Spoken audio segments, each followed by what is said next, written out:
नसू एक औरतनुमा आदमी था, बारीक आवाज, बगैर दाढ़ी और नाजिकान दम मर्द। वो अपनी ज़ाहरी शक्ल सूरत से फायदा उठाते हुए जनाना हमाम में औरतों का मसाज और मैल उतारता था। कोई भी इसकी हकीकत को नहीं जानता था। ये तरीका इसके लिए जरिया माश भी था और औरतों के जिस्म से लज्जत भी उठाता था। कई बार ज़मीर की मलामत करने पर इसने इस काम से तौबा भी कर ली, लेकिन हमेशा तौबा तोड़ता रहा। एक दिन सुल्तान की बेटी हमाम गई। हमाम और मसाज करवाने के बाद पता चला कि इसके गिरबां गोहर कहीं खो गया है। सुल्तान की बेटी ने हुक्म दिया कि सबकी तलाशी ली जाए। सबकी तलाशी ली गई और हार नहीं मिला। नसूर रसवाई के डर से एक जगह छुप गया। जब इसने देखा कि शहजादी की कनीजें इसे ढूंढ रही हैं, तो सच्चे दिल से खुदा को पुकारा और खुदा की बारगाह में दिल से तौबा कर ली और वादा किया कि आइंदा कभी भी ये काम नहीं करूंगा। मेरी लाज रख ले मौला। दुआ मांग ही रहा था कि अचानक बाहर से आवाज सुनाई दी कि नसू को छोड़ो, हार मिल गया है। नसू ने नम आंखों से शहजादी से रुखसत ली और घर आ गया। नसू ने कुदरत का करिश्मा देख लिया था और हमेशा हमेशा के लिए इस काम से तौबा कर ली थी। कई दिनों हमाम पर ना जाने पर एक दिन शहजादी ने बुलावा भेजा कि हमाम आकर मेरा मसाज करे, लेकिन नसू ने बहाना बनाया कि मेरे हाथ में दर्द है, मैं मसाज नहीं कर सकता हूँ।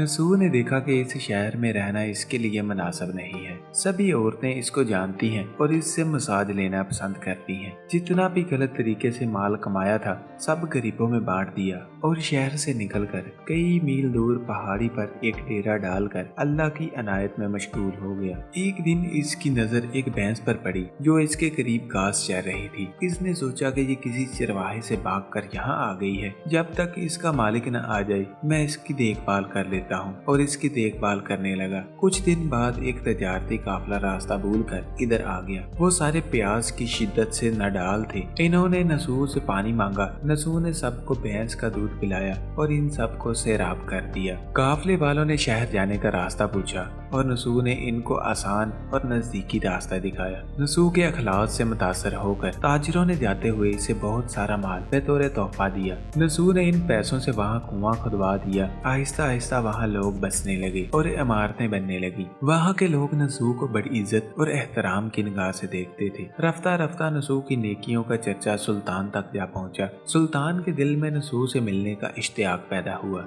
इसने नसू को पैगाम भेजा कि सुल्तान आपसे मिलना चाहते हैं, मेहरबानी करके दरबार में तशरीफ ले जाएं। जब नसू को सुल्तान का पैगाम मिला तो इसने मिलने से इनकार कर दिया और माजरत चाही कि मुझे बहुत सारे काम है, मैं नहीं आ सकता। सुल्तान को बहुत ताज्जुब हुआ, मगर इस बेनियाजी को देखकर मिलने की तलब और बढ़ गई। सुल्तान ने कहा कि अगर नसू नहीं आ सकता तो हम खुद इसके पास जाएंगे। जब सुल्तान नसू के इलाके में दाखिल हुआ, खता की तरफ से मलकल मौत का हुक्म हुआ कि सुल्तान की रूह कब्ज कर ले, क्योंकि सुल्तान बेतौर अकीदतमंद नसू को मिलने आ रहा था और राया भी नसू की खूबियों को जानती थी। इसलिए नसू को सुल्तान के तख्त पर बैठा दिया गया। नसू ने अपने मुल्क में अदल और इंसाफ का निज़ाम कायम किया। वही शहजादी जिसे औरत का बेस बदल कर हाथ लगाते हुए भी डरता था, इस शहजादी ने नसू से शादी कर ली। एक दिन नसू दरबार में बैठा लोगों की दाद रसी कर रहा था और एक शख्स आया और कहने लगा कि कुछ साल पहले मेरी भैंस गुम हो गई थी,